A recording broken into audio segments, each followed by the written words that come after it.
Park Do-hong and his wife Sujin were in the middle of some wholesome cardio training when his phone rang. Sujin encouraged him to take the call, reminding him it might be related to work. After answering, he looked at her carefully. It struck him that she hadn't behaved like this in the 2 years since they were married. Something in her had shifted, and the change had become noticeable about a month ago. Curious, he asked if she was going to meet her friends again. He confirms that it is a high school reunion, right? And she affirms this. But he recalls that she went to a high school reunion 2 weeks ago and 4 weeks ago, too, realizing that the first time he noticed she changed was right after she got back from the first reunion. He questions if he is being delusional and cannot understand the situation. His wife asks him if he wants to do a cardio session one more time. He replies that he cannot because the president's daughter, Naon, is meeting a criminal. So manager Kang Young-shik is on his back to get going. He was questioning himself internally about the reason his wife is still refusing to get pregnant, even after 2 years of marriage, before he gets dressed and leaves, heading outside where a luxurious car pulls up aggressively. Two men are seen running toward the car, addressing him as a boss. Do-hong interrogates the whole situation. One man explains that the criminal and Miss Naon are inside the Japanese restaurant, and he tells Do-hong to listen for himself because they set up a listening device. One of the subordinates passes a device to the Do-hong, who inserts an earpiece into his ear and groans, and the listening device transmits the criminal's voice, who swears and tells Naon to get ready for a workout session. Naon's voice is heard protesting, saying she doesn't really want to do the cardio session today and asking, but the man was insisting on it. Do-hong reacts, and he instructs the two men to talk to the store owner and ensure no one finds out about their actions. The men rush into the restaurant, and one man confirms the order, saying, "Yes, boss," and all of them reach Naon, having an argument with that criminal who was forcing her to do exercise training. After her continuous resistance, the criminal raises his hand to strike Naon, who screams. Suddenly, the door bursts open, and the manager Park Do-hong and his men enter, and Naon cries out to Oppa and tells Park Do-hong that the criminal hit her. Park Do-hong was thinking that she was calling him Oppa even though he is 17 years older, recalling how he had taken care of her since kindergarten, and the criminal then became enraged, asking if she was engaged in workout training with that old man, calling her dirty, causing Park Do-hong to instantly clench his fist in rage. Do-hong landed a devastating punch directly to the criminal's face, knocking him off his feet. After dealing with all those situations, Park Do-hong is now driving away, thinking about manager Kang Young-shik, and wondering if he refused to pick up the call, stating he just does not like him. Suddenly, he sees a luxurious car and realizes it looks like the president's personal car. Park Do-hong's eyes widen as he realizes the woman in the passenger seat is Sujin, his wife, and Sujin's car quickly drives away, causing Park Do-hong to chase after it. His mind was racing with disbelief, unable to accept the recent scene. He follows the car to a massive, luxurious estate they call the Ipang Palace, a place where President Kwok Tae-yong and his cronies host immoral parties, and he grips the steering wheel, realizing the place is notorious. He reflects that he knows this better than anyone else because he used to drive women to and from this very place, suddenly wondering if Kang Young-shik sent him on business trips whenever Sujin went to her reunions for this very reason, but he immediately pulls back, telling himself not to jump to conclusions. He continues to rationalize, stating that the president, who introduced him to his wife, would never keep his old secretary as a sparring training partner for his wife, as he steps out of his car and approaches the entrance. The scene inside shows a decadent party with wine and prescription pill bottles on a tray, as President Kwok Tae-yong is now engaged in cardio training with a woman who is indeed Sujin. Sujin sees someone enter and cries out the president's name, making Kwok Tae-yong look up in shock. But he quickly recovers and cheerfully greets Park Do-hong, asking about his presence there. Park Do-hong sees his wife, Sujin, with Kwok Tae-yong, and he asks Kwok Tae-yong about the whole situation. Kwok Tae-yong, holding Sujin's orbs,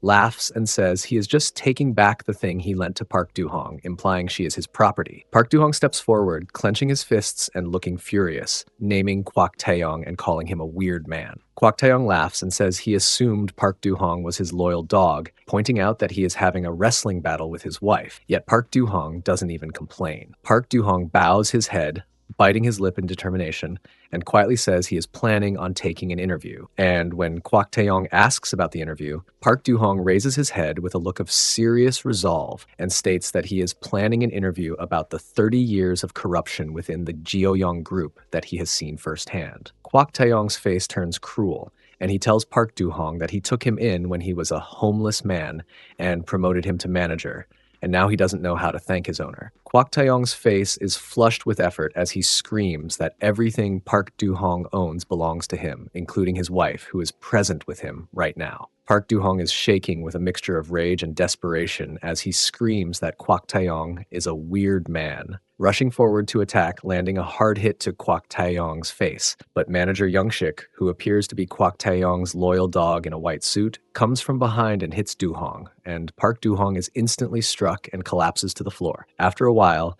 he found himself on a dark, rainy night in the mountains, and Park Do-hong woke up to the sound of thunder and rain, groaning in pain, looking up to see the other men holding shovels, standing over him. Manager Youngshik greets Park Do-hong, telling him there was no need to wake up because he could have gone painlessly.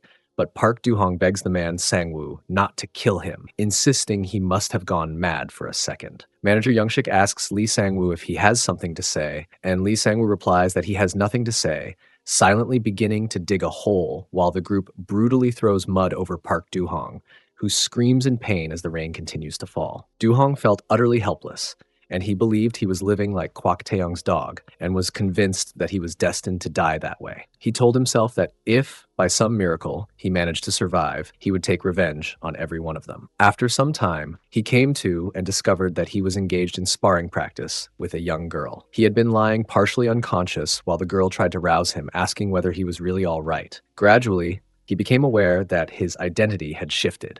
He was no longer who he remembered, but the top celebrity, Woo Do-hong. The girl kept asking repeatedly whether he was truly all right. His name was now Woo Do-hong, and he was at the very peak of the entertainment industry, an all-rounder known for his acting, singing, and even sports. He had recently branched out into producing and songwriting as well. Looking at the girl, he questioned the reason she was calling him Woo Do-hong. Woo Do-hong had just turned 30 and was admired across all age groups, considered one of the most valuable celebrities in the industry. The girl looked at him and explained that it was because that was actually his name. Staring at her, he insisted that he was Park Do-hong. She replied that he was mistaken, telling him that he had fallen off the bed during training with her and must have injured his head. He began to think that the back of his head did indeed feel bruised and wondered if, in his concussion, he had somehow ended up possessing Woo Do-hong's body. He asked her whether there was a mirror nearby. She pointed toward the ceiling, explaining that the entire ceiling was a mirror. Looking up at his reflection, he realized with shock that he had truly become Woo Do-hong. When she asked again if he was all right, he reassured her that he was fine. Her name was Go Yura,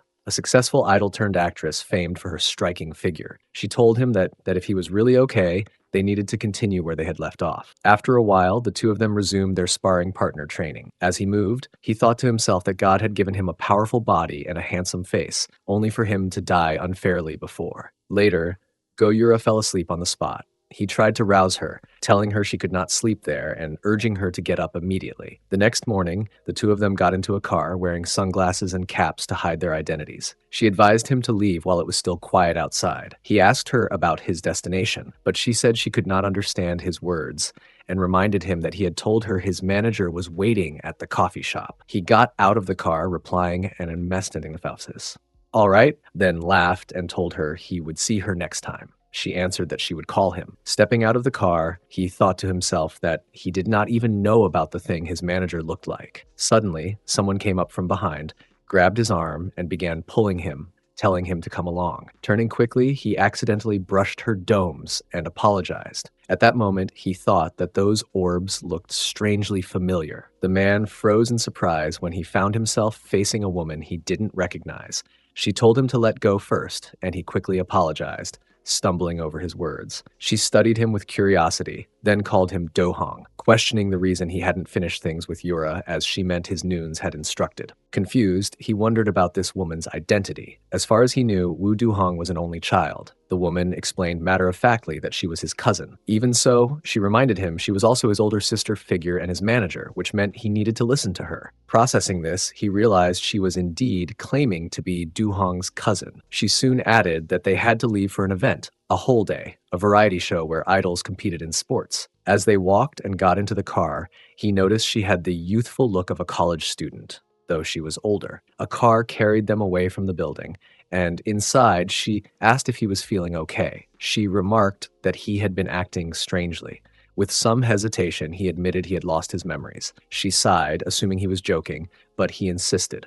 He told her he didn't even remember her name, claiming he had hit his head at the hotel. Shocked, She asked if he was serious. He pleaded with her to guide him, to help him understand how he used to live. They reached the stadium, where the Idol Star Olympics were underway. A soccer match filled the arena with cheers. Fans shouted for their favorites, and Aiden's name rose above the crowd. On the bench, Woo Do-hong was sitting while his teammates battled on the field. Word spread that Do-hong was known for scoring quickly once subbed in. Nearby, a group of admired female idols walked past. Lee Seon, San Song-yi, and others, their presence drawing remarks about how lively and cute they were. Some called out encouragement to Hyuk Oppa. Do-hong, still adjusting to his strange new reality, thought the idols looked amazing, but his body betrayed him in awkward ways. He muttered in frustration at his unwanted protein bar reaction, wondering how the real Woo Do-hong ever dealt with such things. Soon, the call for substitution came. Remembering his manager's advice, he resolved to feign a head injury at the right moment so people would believe his amnesia story. On the field, the commentators introduced him with excitement. They spoke of Woo Do-hong's reputation for excelling at everything: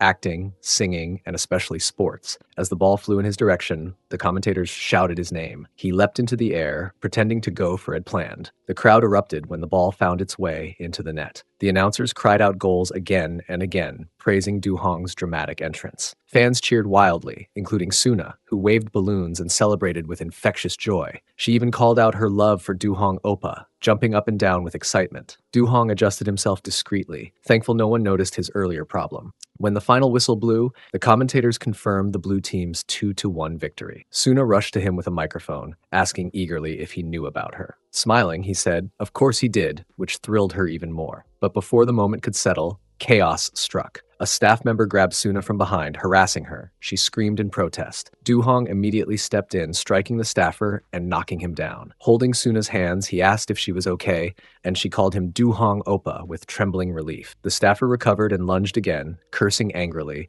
and delivered another powerful hit on Do-hong's head, and he became unconscious. Later, Do-hong awoke in a hospital bed, his head wrapped in bandages. Groggy and confused, he looked around until he noticed Suna sitting nearby. She smiled with gratitude, thanking him for saving her earlier. She grabbed his protein bar and both of them engaged in a wrestling battle. 1 hour earlier, Suna had been standing outside Do-hong's hospital room, worrying about the possibility that he might actually be badly hurt. At that moment, Do-hong's Nuna had approached her and reassured her that Do-hong would be all right and that she should not worry too much. Nuna had also explained that he had been struck in another place besides his head. Suna had been unable to clearly understand Nuna's words, so Nuna had tried to change the subject, insisting that it was nothing. Suddenly, during their conversation, a man had appeared and called out to Suna, telling her that she was going to be late and should come back to visit Do-hong tomorrow. He had insisted that they should leave now. At that point, Nuna had stepped toward the man and asked him to speak with her privately for a moment, while Suna went ahead to check in on Do-hong first. The man,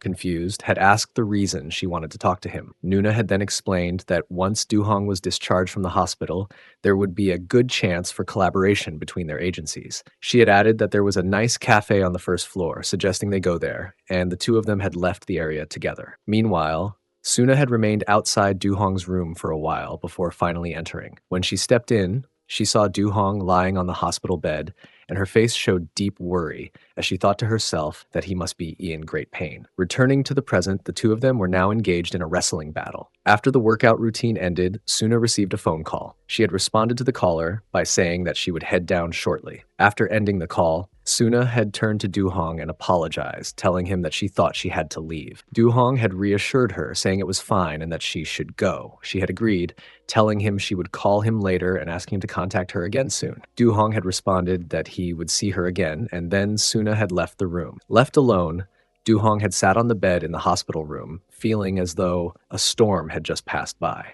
Suddenly, his Nuna had entered the room announcing that she had big news for him. She had sat down and explained that there was an important advertisement deal scheduled in Busan the next day, asking him if he would be able to make it. Curious, Do-hong had begun asking questions about the advertiser. Nuna had revealed that it was the largest group in Korea, the Gyeoyong group. Hearing this, Do-hong had been overwhelmed with both panic and excitement. The mention of Gyeoyong had triggered a flashback of his previous life, where his former boss, Taeyong, had shouted at him that everything he owned belonged to him. Filled with a sense of revenge, Do-hong had resolved in his mind that he would go to Busan, no matter the circumstances, if it meant facing the Gyeoyong group. During the past month, Do-hong was going thought a great deal about whether he should visit President Kwok, contemplating pushing him into a situation so dire that he would have no choice but to beg them to kill him, or perhaps burying Kwok in a dirt pit and shoveling dirt over his head one scoop at a time, just as it had happened to Du-hong. He decides he does not plan on killing Kwok easily, but he still cannot think of a specific plan, and he notes that he came here today to see the Kwok Taeyong face and prepare for the day of revenge. A voice announces that standby is in 30 minutes and instructs everyone to get moving, causing people to murmur around the Du-hong. He wonders how he will meet President Kwok and is impressed that the Jeoyong group controls the entire Gwangan Bridge. He then sees Suna approaching and calls his name, asking if she is also participating in the commercial shoot, to which she replies breathlessly. Suna confirms that a commercial offer just arrived yesterday and expresses how much she likes being with him again. Suna then leans in, pressing her ripe watermelons against his body. Du-hong grimaces and tells Suna that if she acts like this, it will be hard for him to hold back, but Suna provocatively asks him about his words. Suddenly, a girl interrupts and goes to talk to Du-hong. He turns and asks yes, recognizing the woman as Kwok Naon, President Kwok's daughter, which shocks him. He realizes President Kwok must have brought her along.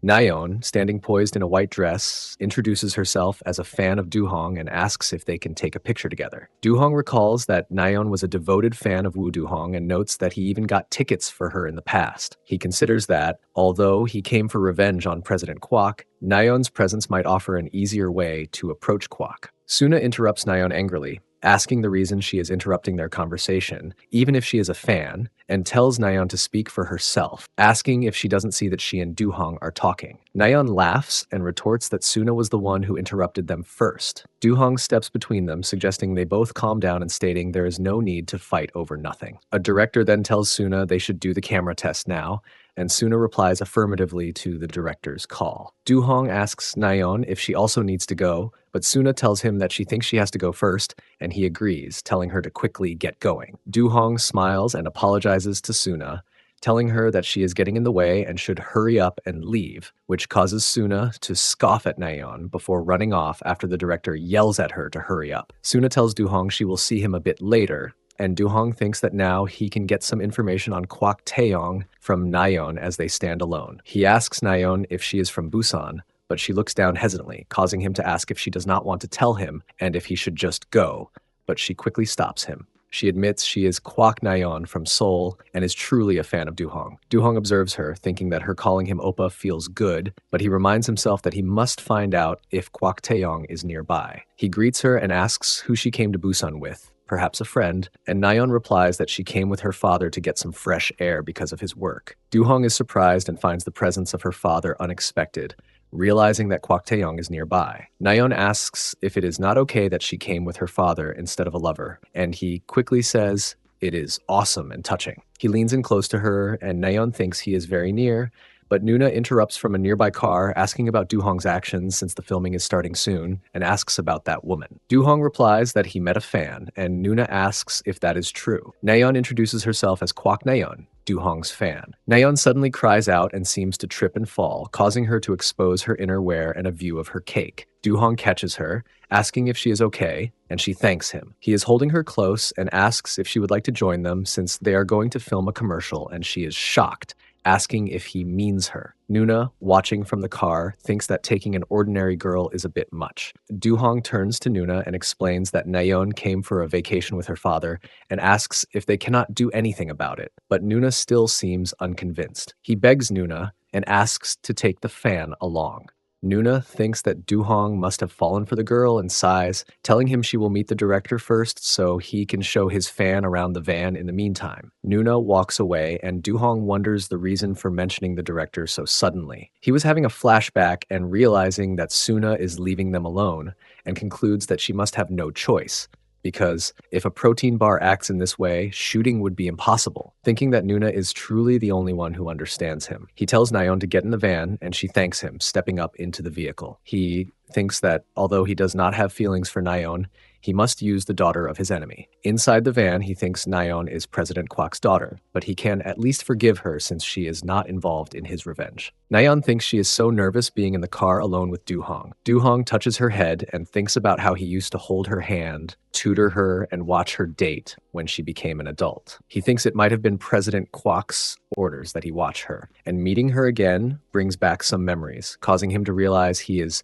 unintentionally slipping back into old habits. He tells himself that he is Woo Du-hong now, so Naon must be enjoying the closeness, and he repeats that Naon is like a daughter to him, affirming that he does not see her as a woman at all. Naon's face is flushed red, and Du-hong thinks she looks especially pretty today, noting that since her mother is the legendary actress Jeon Yoon-hee, Naon's beauty is obvious. He suddenly realizes that he has been getting excited by seeing her. He chastises himself for looking at her, questioning his own conscience, as Naon sits calmly while he pats her head. He squeezes his hand, worried that his pants will rip at this rate, and he tries to calm himself by singing a song, but finds it ineffective. Naon asks him if he is feeling uncomfortable somewhere, and he replies that he is feeling a bit uncomfortable right now. Naon is startled and realizes his large high-protein bar and decides to help him. Eventually, both of them engaged in sparring partner training. During their cardio training, a phone had begun to ring, and Du-hong had wondered whose it was. Naon had smiled, answered, and told the caller that it was her, and she had then started speaking with her father. Du-hong had assumed it must be a call from Kwok Taeyong. While she spoke, Naon had informed her father that she was nearby and with someone at the moment. Du-hong had joked that they should speak together for just a moment. She had stayed on the line for a moment.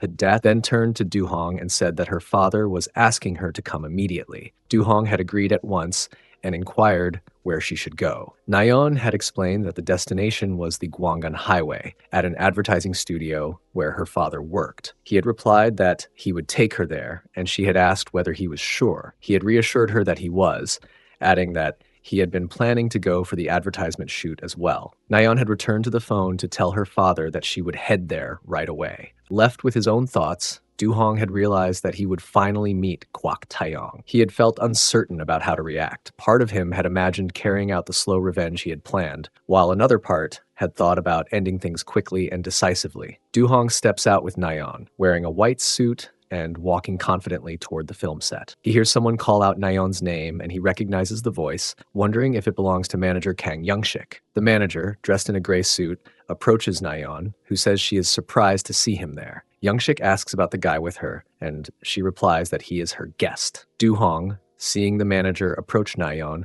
calls out her name, but the manager quickly stops him. Du-hong introduces himself as Woo Du-hong, extending his hand, and the manager replies that he is manager Kang Young-shik of Jeoyoung. They shake hands firmly, with the manager putting a great deal of force into his grip. Du-hong thinks that this person likes to feel superior to others, but since he is a big star, the manager cannot openly look down on him and must maintain some level of respect. The manager thinks that this crazy guy is squeezing his hand so hard and wonders about his identity. Du-hong recalls a haunting memory of being in the rain with the manager, who told him he should have passed on painlessly instead of waking up. Du-hong decides that the manager is not even a worthy opponent for his revenge and thinks he will not kill him easily. The manager retracts his hand, looking pained, and Du-hong puts his hands together, smiling to himself. Manager Young-shik collects himself and tells Du-hong that it is an honor to meet him, and mentions that his wife is a big fan of Woo Du-hong. Du-hong replies that the honor is his as well, and the manager asks for his signature if it is not too much trouble. Du-hong asks for the manager's wife's name, and the manager says it is Cho Myung. Du-hong repeats the name Cho Myung and says he understands. He then tells the manager that if it is not rude to ask, he would prefer to give her his signature directly next time. The manager asks if he means it directly, and Du-hong smiles coyly. The manager then answers a phone call and tells the person on the other end that he is there now,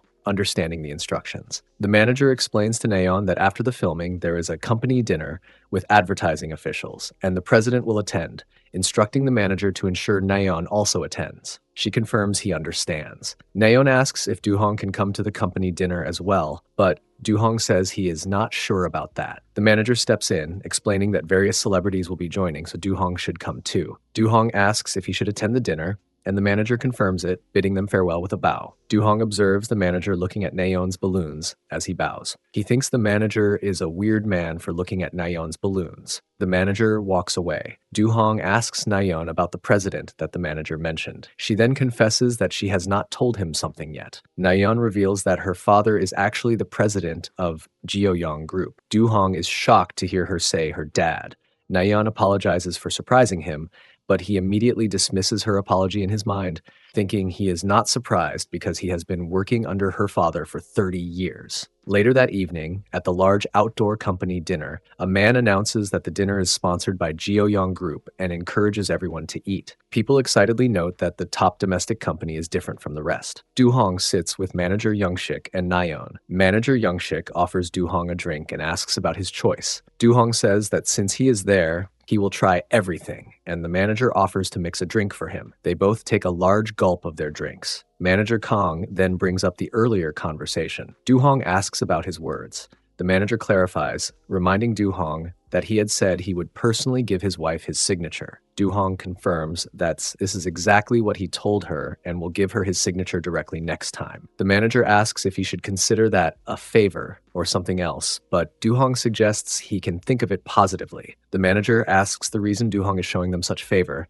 and he replies that he likes the manager. The manager is shocked by the statement. Manager Youngshik then hands Du-hong a business card. Du-hong observes that the manager seems less wary now and says he does not have a business card, but will call the manager soon. The manager laughs and jokes that his wife will not be able to sleep well if Du-hong acts this way. Du-hong drinks and thinks to himself that the couple's relationship seems quite good, and he wonders how far that relationship will take them. The manager drinks and looks over at Naon again. Du-hong notes that the manager is looking at Nayeon's balloons again, and remembers the manager peeking at her spheres earlier at the bridge. He concludes that the manager must have feelings for Naon, and that this is useful information. Suddenly, a man approaches and asks if he is Woo Du-hong. Du-hong turns and is surprised to see Kwak Taeyong's eldest son, Kwak Do-chol, thinking that a son is here instead of the president. Manager Youngshik calls out to him, the executive director. Naon exclaims Oppa to Do-chol. Do-chol introduces himself as Kwak Do-chol, Nayeon's elder brother. Du-hong smiles and replies that it is nice to meet him and introduces himself as Woo Du-hong. Do-cheol says he knows him and has watched all the movies he starred in. Du-hong teases him, asking if he, a sus movie addict, watches his movies, then thanks the siblings for enjoying the movies he acted in, asking Do-cheol to take a seat. Manager Youngshik offers Do-cheol a glass of alcohol, and Do-cheol accepts. They all cheer together and drink, Du-hong his age. Du-hong replies that he is 30. Do-chol exclaims that they are the same age and asks if they should be friends. Du-hong thinks that Do-chol is the type of person who acts first and is impulsive, which worries his father, President Kwak. He notes that Do-chol has excellent drive and is being trained early as a successor. Du-hong accepts the friendship, agreeing to drop the honorifics. Do-chol shakes his hand firmly and then asks if they should do a love shot to commemorate their new friendship. Du-hong accepts, and they perform the love shot. Do-chol then asks how Du-hong got to know his little sister, mentioning that everyone in the family knows Naon likes him. Naon replies that they coincidentally met at Gwangan Bridge that day. Do-chol is surprised, saying that Naon must not be dating after all, as he thought she was. Du-hong thinks to himself that they are not dating, but they certainly did engage in a cardio session. Do-chol was saying that they should move somewhere else. He would like to show his friends something fun. They reach a busy, neon-lit downtown street under a crescent moon at night. The group is now inside a private, luxurious room featuring grand couches, a disco light effect, and a large table laden with bottles of alcohol, ice, fruit, and snacks, causing Du-hong to wonder aloud about the sheer size of the room. Du-hong takes a slow sip of his drink and observes the surroundings, thinking that the venue, a popular red light district establishment in Busan, is indeed high quality. As he glances at the attendant girls present, Du-hong instinctively tightens his grip on his pants as Do-chol casually instructs Secretary Kim to join him, telling the others to sit with the boss, and Du-hong internally scolds Do-chol for using disrespectful language towards women who appear older than him before observing Do-chol greeting the secretary with an overly familiar demeanor. A woman named Han Se-young introduces herself as the director's secretary and states it is an honor to serve Du-hong, then begins pouring a drink for Director Do-cheol. leaning forward and drawing attention to her balloons as she does so. Do-chul suggests they immediately take a drink together, while Do-hong is internally asking himself about the reason Sujin would be working as Kwak Do-chul's secretary now. He briefly wonders how his former wife has been doing since he left her, and Do-chul interrupts his thoughts by enthusiastically encouraging everyone in the room to take a shot. Do-hong agrees to the drink, stating they will take a shot even if it kills them, and everyone raises their glasses and drinks quickly. Then Do-chul addresses Secretary Kim, asking if she knows Do-hong, to which she says nothing. Do-chul observes the secretary's demeanor and thinks to himself that she has been a longtime admirer of Wu Du-hong, but is trying to control her emotions in the presence of her superior. Do-chul then asks Du-hong directly if Secretary Kim is his type, and Du-hong forces a laugh, replying that he cannot deny she is beautiful, but she is not exactly his personal style. Du-hong internally wonders if he stared too long, as Do-chul follows up by asking the reason is looking at her so intently, and Du-hong explains that she looks different from the other women, noting that typically fawns and praises her, but she is not behaving that way. Do-chul says he understands Du-hong's point of view and puts his arm around the secretary's shoulders, then leans in to whisper a secret, revealing that the secretary has personal problems because her husband has been missing for about a month. Du-hong quietly processes this new information, acknowledging the situation, and recalls the time his wife saw him at Kwak Taeyong's lavish vacation home after his awakening, thinking that since she had been under the influence of an aphrodisiac, it is uncertain if she remembers the encounter. He remembers the image of her having a workout session with the president, and he decides he cannot for her actions, though he is also furious that she betrayed him, yet failed to kill him, choosing to put off any decision about her fate for the time being. Do-chul notices Du-hong's serious expression and asks if he is concerned about Secretary Kim, to which Du-hong quickly agrees, and Do-chul then states he will present something good, placing a casual arm around the secretary, while Du-hong contemplates that becoming closer to Do-chul would only complicate his plans. Seong leans against Du-hong, complaining that he is ignoring her and focusing only on his drink. Then she reaches down and grips his shirt, causing him to wince in pain while she says her heart is racing for him, completely unaware that he is focused on her deliberate touch. Meanwhile, Do-chul strokes the secretary's head and suggests that she should take a break from drinking, stating that they should have some fun now, and then they will start cardio training. Du-hong, still being flirted with by the Seong Du-hong, is distracted from her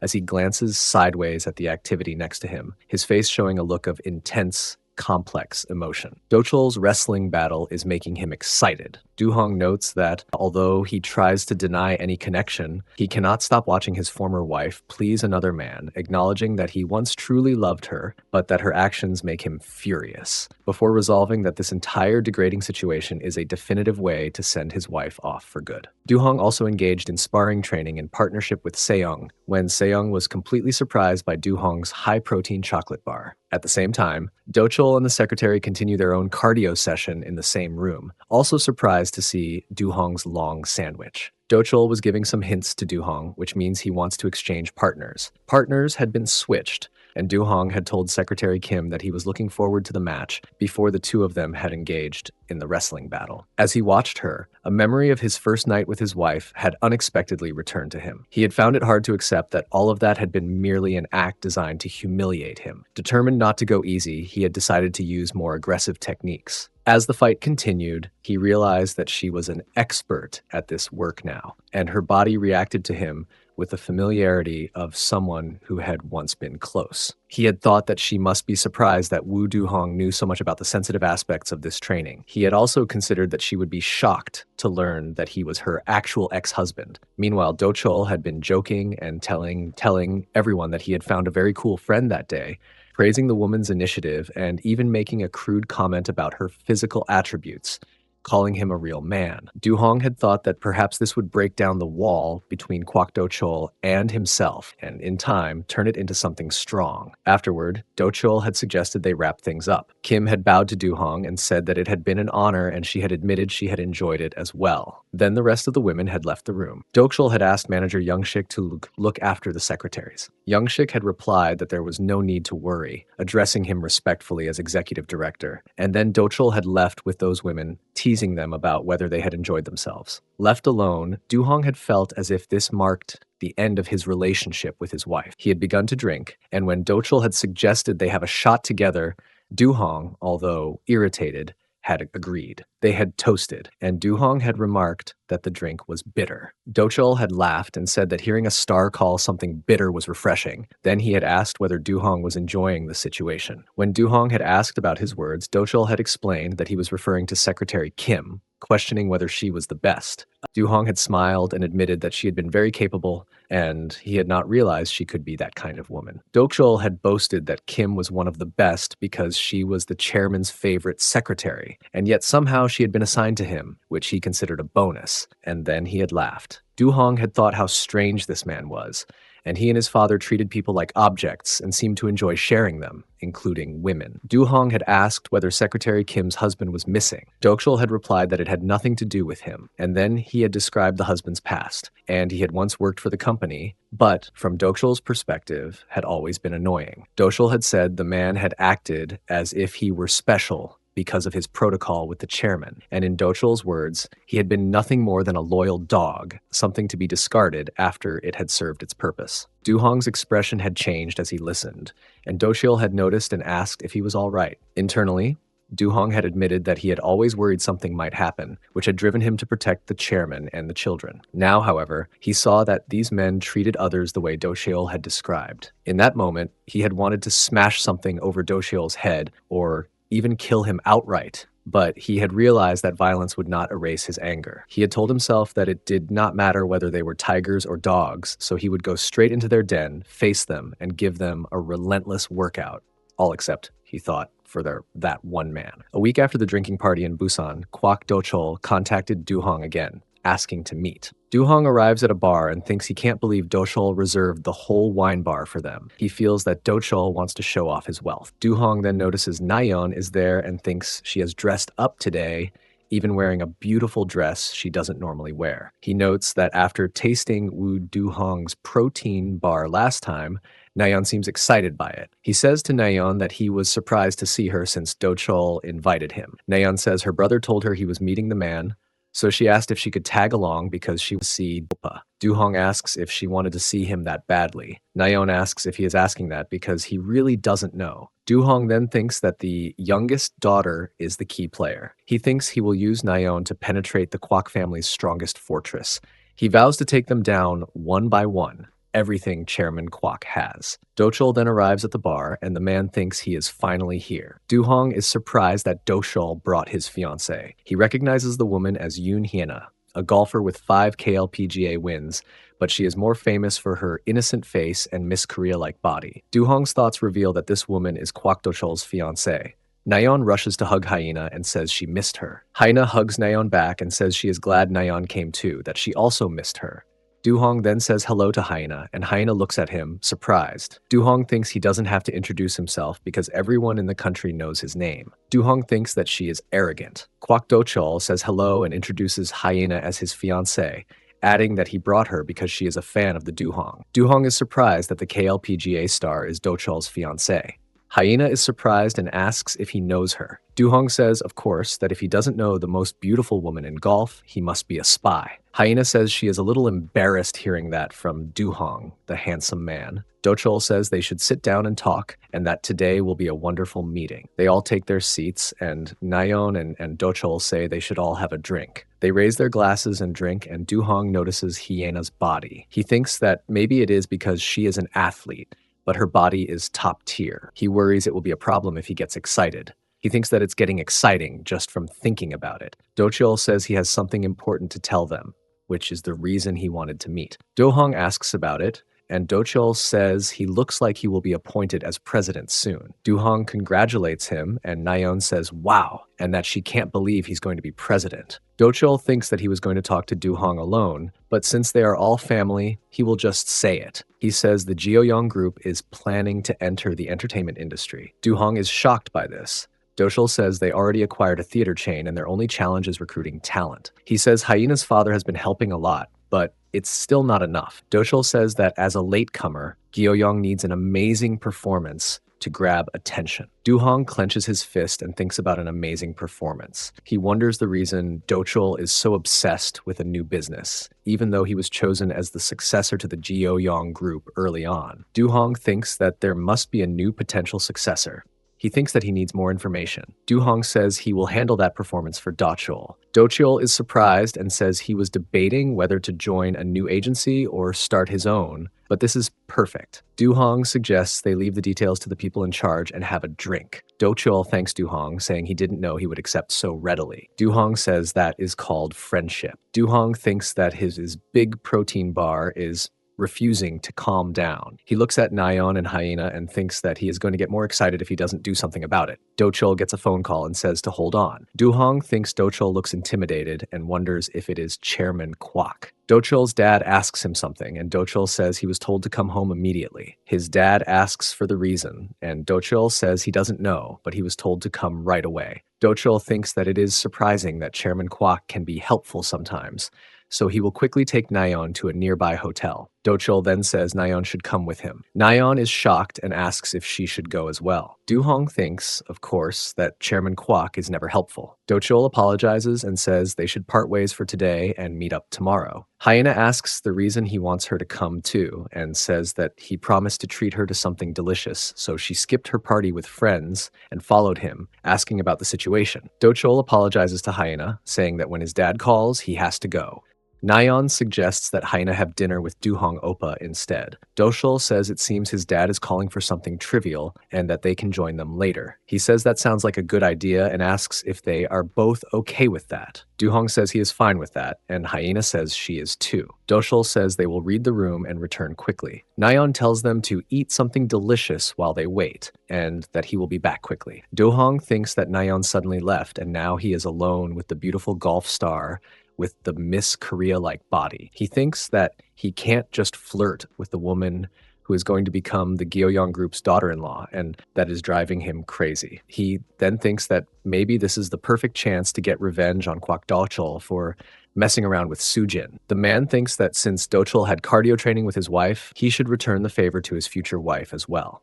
Hyena notices something and asks if something is wrong, saying he has been looking uncomfortable for a while. He thinks that she's good, and he wonders if he should start flirting now. He says he actually plays golf too. She says she knows and has heard he is quite famous for it in the entertainment industry. Du-hong says his iron shot has been a bit rusty lately and asks if she could take a look. He suggests that since they are already standing, she shows him her swing. Du-hong then performs a golf swing. He says one more time. Hyena says his center of gravity keeps shifting forward. He then puts his arms around her waist as she helps him with his grip. Hyena asks him the reason he is putting so much strength into his grip. He says that if his shots are shaky, he should just go back to the basics, like when he first took lessons. Du-hong was getting more excited. Hyena says he should ease his grip, especially on his wrists. Du-hong thinks that he can feel balloons pressing against him and her breath getting heavier, and that no woman can resist this body. He then tells her to swing in this position. She looks down at his protein bar. She then says, "Wow, that's perfect." Du-hong asks if his form looks good from the front too. She leans in to take a look, and her face is close to his protein bar. She is surprised to see this. She started having a wrestling battle with him. He was thinking that his revenge on Do-chul starts now. After finishing the sparring training with Du-hong, Hyena received a call from Do-chul. During the conversation, she mentioned to him that they had not eaten yet. She also confirmed whether he needed to leave soon, and when he replied, she told him to wait for a moment. Handing the phone over to Du-hong, she said that the call was for him. Du-hong then took the phone and began speaking with Do-chul. Do-chul asked the reason they had not eaten dinner, and Du-hong explained it was because he had been drinking some wine. Do-chul wanted to know if the bar they were at was any good, and Du-hong assured him that it was the best and that the drinks were truly delicious. Do-chul then apologized, telling him that neither he nor Naon would be able to leave that night. Curious, Du-hong asked if something serious had happened. Do-chul explained that the chairman had summoned the entire family. Since even Hyena and Law had been called in, he suspected something unusual was taking place. Hearing this,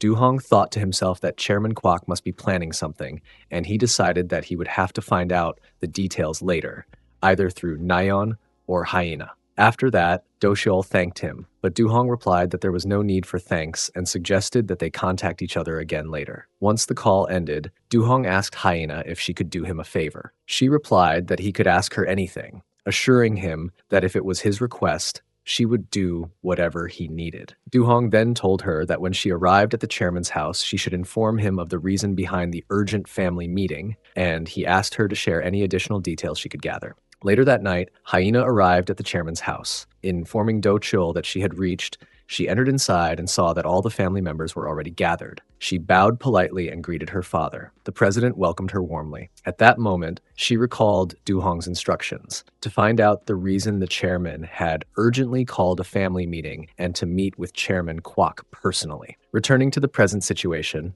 she asked the president about the reason for summoning her, pointing out the significance of the fact that she had been included in the call. 2 days later, Du Hong, accompanied by his Nuna, arrived at Do Chul's company building. The atmosphere inside was filled with a sense of welcome and courtesy. As soon as they entered, Do Chul greeted both of them warmly, pointing out with a smile that it was their first visit to his company. Du Hong shook hands with Do Chul firmly and expressed his gratitude. He remarked that he was thankful for the opportunity to come to Gyeoyong and enjoy the grandeur and hospitality that was being shown to him. Do Chul, in return, responded sincerely, explaining that it was even more of an honor for him to host one of Korea's top stars as his guest, and he emphasized how much it truly meant to him. At this point, Du Hong turned to make an introduction. He presented his Nuna to Do Chul, saying that she was his cousin, Miae, who also served as his manager and now oversaw everything related to him, both personally and professionally. Mike added her own brief introduction politely, maintaining her professional composure. Do Chul looked at her with a welcoming expression and said that it was a pleasure to meet her, then gestured for them to take their seats. Once they had settled down, Do Chul turned his attention to Mie and asked if she would like to have something to eat or drink. She replied politely that she would like a cold glass of water. After that, she glanced at Du Hong and asked him if he needed anything. Du Hong casually responded that he would like a mixed coffee. Do Chul immediately called for Secretary Kim and instructed him to attend to the guests and bring the things they had requested. Secretary Kim responded promptly with a respectful "yes, boss," and began to make arrangements. As Secretary Kim moved, Du Hong turned back and caught sight of him. At that moment, Do Chul mentioned to Du Hong that he was already familiar with her from the time in Busan. Hearing this, Du Hong suddenly grew nervous, but he managed to reply that, of course, he knew her. The situation shifted when Mie intervened, saying that they needed to discuss the contract. Do Chul explained that such matters were usually handled by a separate person who was in charge of contracts. He then asked if Mie was the one managing Du Hong's contract affairs. Du Hong confirmed without hesitation that his Nuna, Mie, was responsible for all of it. Do Chul smiled knowingly and remarked that it seemed Du Hong placed complete trust in her. Mie gave a warm smile in return, affirming that it was indeed the case. Do Chul then suggested that it would be more suitable for Mie to review the contract separately with the person in charge. Mie accepted the suggestion politely, saying that she would do so. Following this, Do Chul gave clear instructions to Secretary Kim, ordering him to take Woo Mie to Director Kang's office. Secretary Kim acknowledged the order respectfully and then gestured to Mie, asking her to follow him. Mie stood up and, with her usual calm demeanor, followed Secretary Kim out of the room, leaving Du Hong and Do Chul alone. Once she was gone, Du Hong asked Do Chul if Director Kang was the same person he had met before. Do Chul explained that Kang had recently been promoted. He assured Du Hong that they had worked well together in the past and expressed his gratitude. Du Hong was slightly confused by Do Chul's sudden tone of gratitude and asked him the reason for it. Do Chul explained that many film and entertainment companies, along with several high-profile actors, had signed contracts with Gyeoyong Entertainment. He stressed that much of this achievement had been possible because of Du Hong's influence, for which he felt deeply thankful. Du Hong, however, responded with a polite smile and told him that there was no need to thank him so much. He said it was his honor, but in truth, the credit should go to Gyeoyong's investment. Do Chul disagreed gently, saying that while money was certainly an important factor, pointing out that even Jobong Entertainment had invested heavily, the real reason they had been able to bring in so many A-level actors so quickly was entirely due to Du Hong's influence. Du Hong repeated calmly that it was unnecessary to thank him to such an extent, reminding him that they were friends anyway. Just then, the door opened, and President Kwok Taeyong entered the room along with his daughter, Naon. The sudden appearance of both of them made Du Hong feel tense and frustrated. He struggled to control his rising anger, thinking to himself that this strange man was standing right in front of him and that he could have eliminated him on the spot. But instead, he forced himself to remain composed, reminding himself that patience would serve him better until the right moment for revenge came.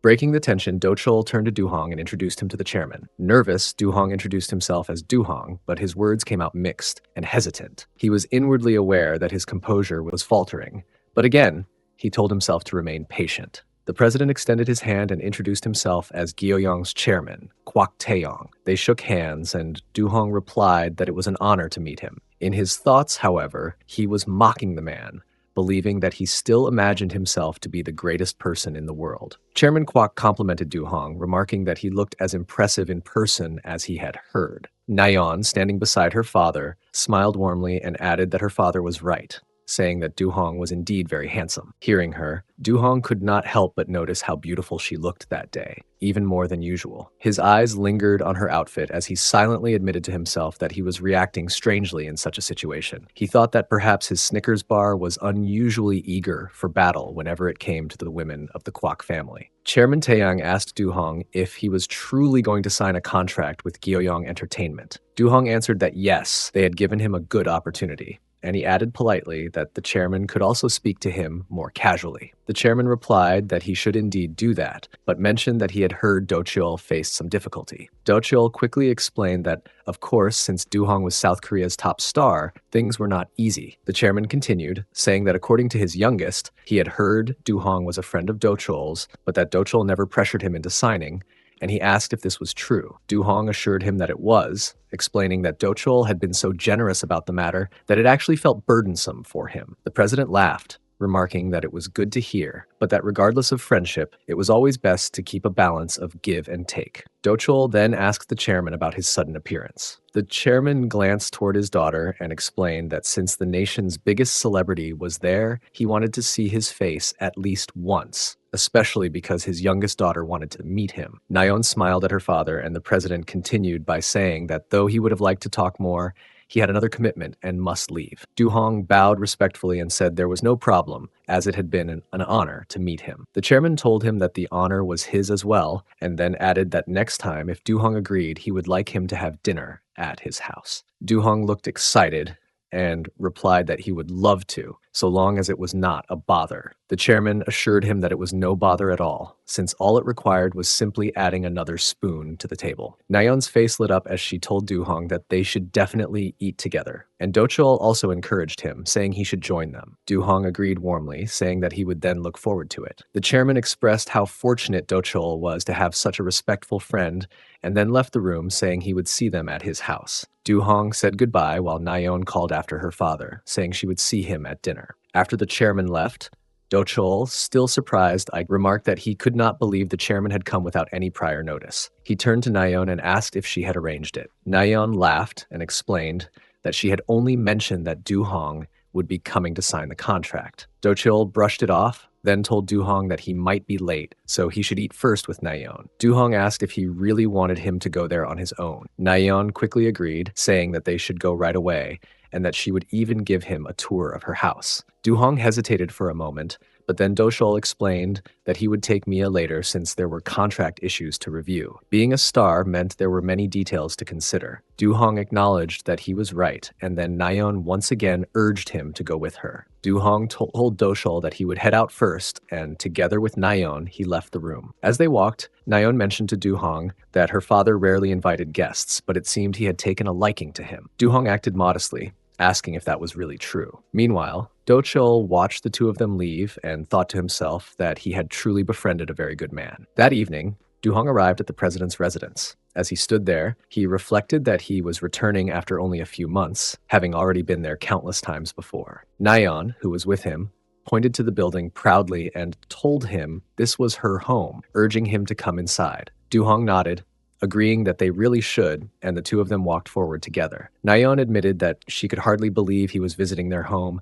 saying it felt like a dream come true. She welcomed him warmly and asked him to come in. As they entered, Du-hong looked around at the surroundings and thought to himself that the place had not changed at all. Nayeon called out to her mother, but there was no response. She tried calling again, but her mother did not answer. Hearing her, Du-hong thought to himself that she must be referring to her mother, which meant she was speaking of the madam of the house. Chairman Kwak's wife, Joan Yeon-hee, came to his mind, once a legendary silver screen star who had dominated her generation. Though older now, she still carried the beauty of her youth, along with a warm and kind heart. She had always been kind to him, and simply thinking about meeting her again made his heart race. Suddenly, Nayeon called out Du-hong's name, pulling him from his thoughts. He asked her to give him a moment, saying he wanted to go upstairs briefly. She agreed easily and went ahead upstairs herself. Du-hong watched her as she climbed the steps and thought to himself how very cute she looked in that moment. Du-hong could not make sense of his feelings. He was worried that he might cause a scene again if his Snickers bar reacted uncontrollably. He thought to himself that it seemed Madame still did not allow employees into the house these days. As he slowly wandered through the rooms, he reflected that usually, whenever guests came, Madame would ask the kitchen lady to help out. This time, however, it appeared that Naon had pushed strongly for his invitation. He considered the possibility that Madame might have gone out today, but suddenly, as he stepped into the kitchen, he saw a woman wrapped in a towel walking in his direction. She was Nayeon's mother, John Yoon-hee. Surprised, she looked at him and said she hadn't realized Nayeon had brought a guest over. In that moment, standing there in shock, Du-hong realized that he had now landed himself in a situation that could only be described as serious trouble. Suddenly, Nayeon came up behind Du-hong and asked if he had met her mother yet. Du-hong replied that he had not. Nayeon frowned slightly,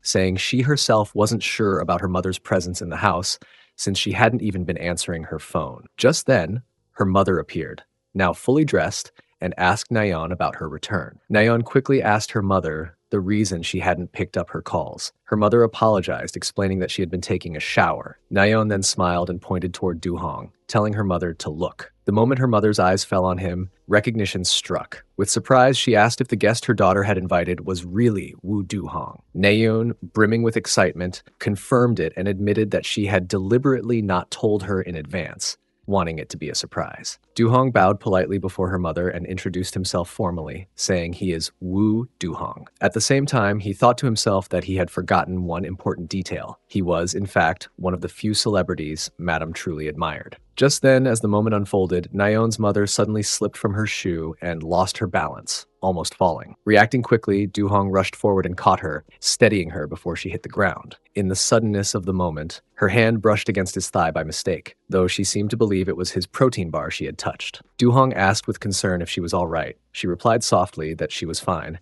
and he smiled with relief, saying he was glad she was okay. But in her mind, she realized in shock that the thing she had touched was not his protein bar at all, but his thigh. Nayeon, worried, immediately asked her mother if she was hurt. Her mother admitted that she was all right, but thought her ankle had been twisted. Du-hong gently observed that she might have sprained it. Asking to be excused for a moment, he guided her to sit on the couch. Though her mother protested, insisting he needn't trouble himself, Du-hong carefully sat down on the floor in front of her, lifted her foot onto his lap, and began working on it with firm, practiced movements. Embarrassed, she kept insisting that it was unnecessary, but he calmly told Nayeon to bring some ice and a towel. Nayeon quickly agreed and left to fetch them. Once they were alone, Du-hong reassured Madame that she would feel better if he gave her a proper massage. She hesitated, but eventually allowed it. Du-hong began pressing into the muscles of her leg more firmly, explaining that it seemed her muscles had gone into shock after the sprain. Madame responded with concern, saying she understood, but at the same time, she could not help but experience mixed emotions. She was flustered yet strangely affected by the sensation. Meanwhile, Du-hong, focused on his task, was thinking to himself that Madame was clearly more sensitive than he had imagined. Her reaction to his touch confirmed it. The three of them gathered around the table, and in front of them was a dinner that looked warm and inviting, each dish giving off a comforting aroma. Yoon-hee began to eat slowly, her expression carrying both relief and slight embarrassment, and she apologized softly. She admitted that she had not been able to prepare much for them, as if she felt guilty about not providing more. Du-hong immediately joined in to reassure her, reminding her that she had injured her ankle and therefore should not worry at all about the meal. He told her sincerely that her cooking was more than enough and that her skills in preparing food were truly wonderful. As he spoke, Du-hong suddenly drifted into a memory from his past life. He saw himself once again sitting before her, eating the food she had set out. In that moment long ago, she had urged him gently, saying he must be very hungry and should try some of the dishes as well. That small act of kindness had remained engraved in his heart. Returning to the present, Du-hong reflected deeply that even now, he could never forget the home-cooked meal she had prepared for him. He remembered clearly the time when he had just come out of the orphanage and had been welcomed with her cooking. At that moment, he had felt an overwhelming sense of warmth and belonging, and it had been so powerful that he had felt as though tears might spill from his eyes. Breaking him away from his thoughts, Yoon-hee turned her attention to Naon and asked the reason her brother had not yet returned home when he was the one who had invited the guest. Naon, while chewing her food, admitted that she did not know either, and guessed that perhaps something urgent had come up that delayed him. While she spoke, her eyes moved toward Du-hong, and she noticed that he was quietly separating the carrots from his food, picking them out and placing them neatly to the side of his plate. The sight made her burst into laughter, and she teased him, saying it was very funny that even as a grown man, he still avoided carrots, pointing out that there was clearly a childish side of him that had not disappeared. Yoon-hee joined in with laughter too, adding with amusement that she also knew another person who used to do the very same thing, though she had eventually convinced him to eat the carrots later on. Their laughter and teasing made Du-hong feel shy, his face turning slightly awkward. Inside his thoughts, he felt a pang of emotion as he realized that she still remembered him, the version of himself who had once been left buried in a dirt pit, silent and helpless. Suddenly, the sound of someone arriving reached them. Naon immediately stood up from the table with excitement, suggesting that maybe her brother had finally arrived home. She quickly announced that she was coming as she walked toward the main door. Du-hong's gaze followed her for a moment, and he thought about how bright, cheerful, and full of energy she seemed, just as she had always been. In his eyes, she was beautiful, and her lively nature only made her shine more. Meanwhile, Yoon-hee brought a spoonful of soup to her lips and remarked casually that the soup had turned out too salty. A few moments later, a man stepped into the house, carrying several bags in his hands. Du-hong immediately recognized him. It was Sang-woo. The moment he saw him, a curse rose in his heart, for the sight of Sang-woo brought back bitter memories.